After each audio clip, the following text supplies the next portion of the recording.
I'm sure. Good. Justin, you're very straight in case you don't know something. No, you're going up to pizza. I met with Jessie, and I want the board to know that I thought she was terrific, and I think the board's very lucky to have her taking care of her, because she knew what she was talking about, knew how to explain it to me, so I thought it was terrific. Well, thank you. And I appreciate it. So, and there's actually, I'm on the agenda for just mobile homes, but if we have time, and I promise not to take an hour, there's some other issues that I'd like to at least mention. They don't have to be decided, but I'd like to mention. So the issue with the trailer thing, and Jesse might explain it better than I, but even though we call our place a resort, there are mobile homes there, and we act as a trailer park, and the description of the trailer park is exactly what we do. And yet we are paying full ERs on these mobile homes and RV sites, where by the agreement, I believe we should be paying, 7/10 perhaps? Yeah, it would be a 0.7 value for. Right. Yeah. And so maybe you want to mention to the board, if you would be so kind, as to why we are where we are, Yeah. and where we maybe ought to be. I'll just point out the two definitions that Gary and I were reviewing, because he asked, well, why is it a 1 instead of a 0.7? So we have our mobile home trailer park, and its definition is a parcel on which 3 or more mobile homes or trailers are situated, where services are provided to the residents thereof in exchange for rent or other consideration paid to the owner of the parcel. So it seems fitting for Gary's description. Then we have, and that would be a 0.7 value. Then in turn, and I'll also point out that these descriptions have been in place since the LID was created. So this isn't anything new, it's not anything changed, it's an ongoing issue. So then the conundrum is our single family residence. Definition is a building or condominium unit designed and used exclusively for residential purposes by one family. This definition shall also include mobile homes and trailers used for residential purposes. A recreational RV may also be classified as a single-family residence in cases where it is fully plumbed, requiring sewage or wastewater disposal, and otherwise independently habitable, and where either 1, the RV is occupied substantially full-time, or 2, the RV is rented out to a third party.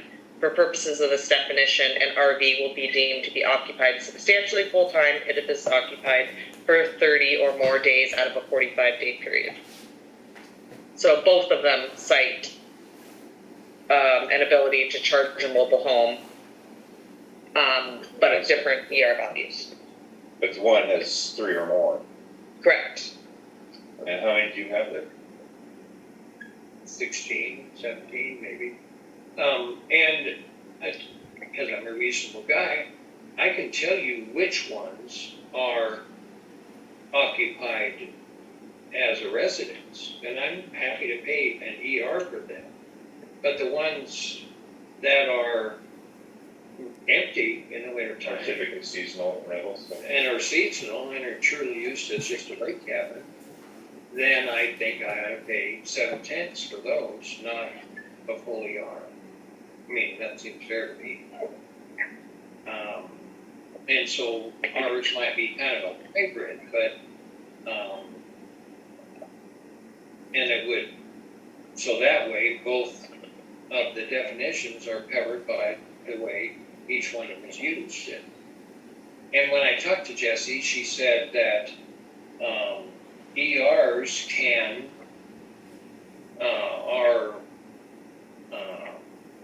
fluctuate, and I would say this would be one of those fluctuations where right now I can tell you who's there and who's not, and if one of them becomes seasonal, I can tell you, or if one of them becomes full-time, I can tell you that. So, or Bob once a year can come ask me, but this way, the ones that are truly seasonal that come under that definition where they should be 7/10 would be charged something. and I'll clarify, I didn't say that if they're seasonal, that they can come and go seasonally, but if a structure is removed from the property, then it would be deemed that that would not be counted as an ER, Yeah. but not if it's habitated. And maybe they all qualify under the 710s, just because of what they are, and it's a trailer park. Yeah, it's not so much whether it's a trailer, because a lot of those are, there's a trailer in there somewhere. Right. A couple of them. But then you also have, don't you have some that truly do come and go?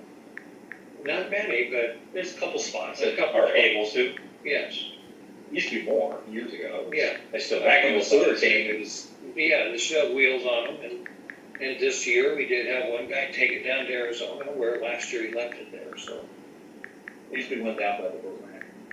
That would kind of come and go. yes. It didn't have any structures attached to it, so. Years ago, these people parking lot. Yeah, Build those hookups along. yeah, well, we're always trying to make a buck.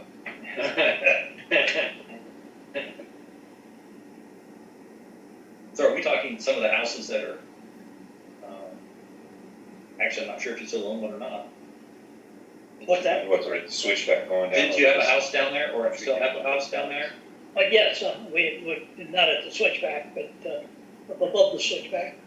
Yeah, there's a lot of those are up in there, I've never really been back in, walked back in there, but It's there's below the road, But just they're- you come down, it's straight Yeah, in. and they're pretty firmly attached trailers. most of them are pretty permanent. There's a couple of them that could be moved fairly easy, and one that does move. But most of them have been there. Are those that are up on top, are those owned by heads? There's like 4 or 5 of them right there on the top before you head down into the marina. Yes. Those are owned by other people? Oh, they're all owned by other people. And those are covered by their ERs or under your umbrella? No, they're on our property, and they pay us rent, like the definition describes. I mean, they, Okay, all right. yeah, they pay us rent in there. So they own the trailer, but you own the property? Correct. Right, okay. Yes, Now, this trailer park up behind the post office, those trailers, with very few exceptions, come and go all summer long. And then the winter, they're all gone, right? For the most part, but it's getting to a point where Parking spaces. Liz has, she has people that come to stay all summer. Right, but during the winter, there's only 1 or 2 trailers. Yes, she has a waiting In there. list, and she doesn't even answer her phone anymore. but the definition for the 710s Yes, fits our property. Yeah. Yeah.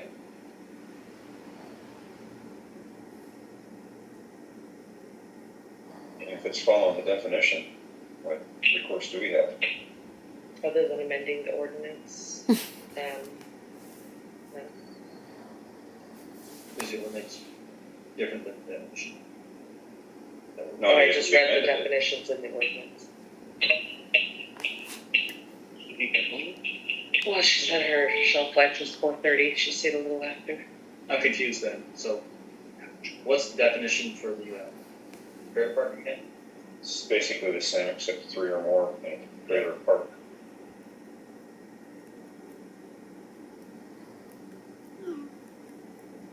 The parcel in which 3 or more mobile homes or trailers are situated where services are provided to the residents thereof in exchange for rent or other consideration paid to the owner of the parcel.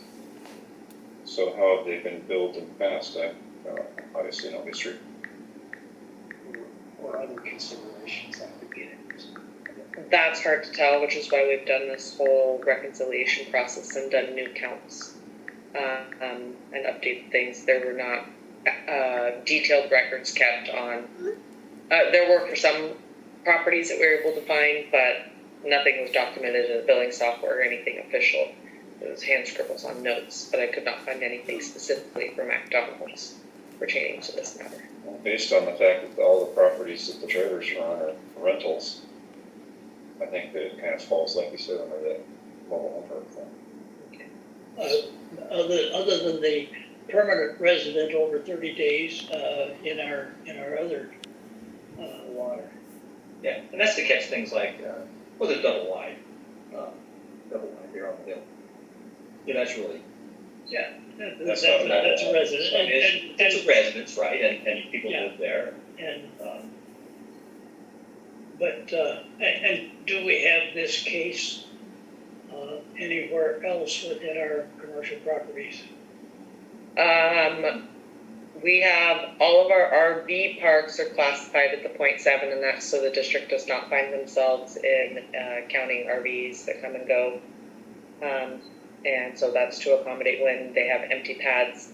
And then we have at Vista Bay West Incorporated, which is down by, which is not, Chance, it's their own entity. Those mobile homes are classified as a 0.7, and that's the only place that we have in the ER book that outlines that those mobile homes existed when they were classified at the 0.7 as they are standing today. So that's I didn't realize that wasn't Chance. So that's the part just west of yours? The trailers that are still in Yes, there? yes. East. Further out. Yeah. Further point. I didn't realize that, I have to figure that That's, out. yeah. Part of this today, it's not. Nope, they're called Vista Bay West Incorporated. They, I think, might have originally been part of it, but no, they are very adamant that they are not. And have you been charged the 0.7 to have it been calculated in the past for you, or have you? Well, I don't know, but that's the way it always was with 0.7. And I think only recently it became one full yard Correct. after the visit by Bob. Yep, I counted them as one full ER. Yeah, How many have 13, you said? So, must be 16 or 17. 16 between, we counted a mobile home / RVs, and it was 16 total. and how many got the full one? All of them. So the real question is, should they all be, start out at 0.7, and then the ones that get converted, they're basically full use, turn into lots. Yeah, no. And that is not in your definition, but if you wanted to do that, I wouldn't resist, and I said that at the outset. You know, if I have ones that are occupied 12 months a year and should deserve to have one ER attached to them, I'm okay with that. Yeah, no, you made valid points. I definitely, which is why I said, you know, that's a really good question, and I don't have the ability to answer that. Something you guys would have to, and I don't know if it's a public hearing thing or just a vote thing, but to me, you would have to change your paperwork so that it says that. I agree. So what was the definition of the full residence then?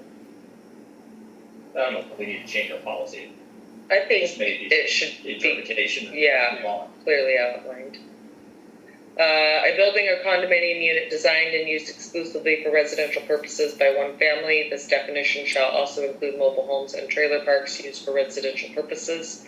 A recreational vehicle, RV, and then it goes into. I think the first sentence defines it by one family. It's not being rented out to different people or different parties or, seasonal or whatever the case may be. And these So other for residential purposes for one family. And Jeff, these others, all of them are owned by one family. All 16 of them? Yes. I mean, in other words, there are 16 families having 16 things, but some of them are used or lived in. I mean, like Lisa Cook is one up on your level. She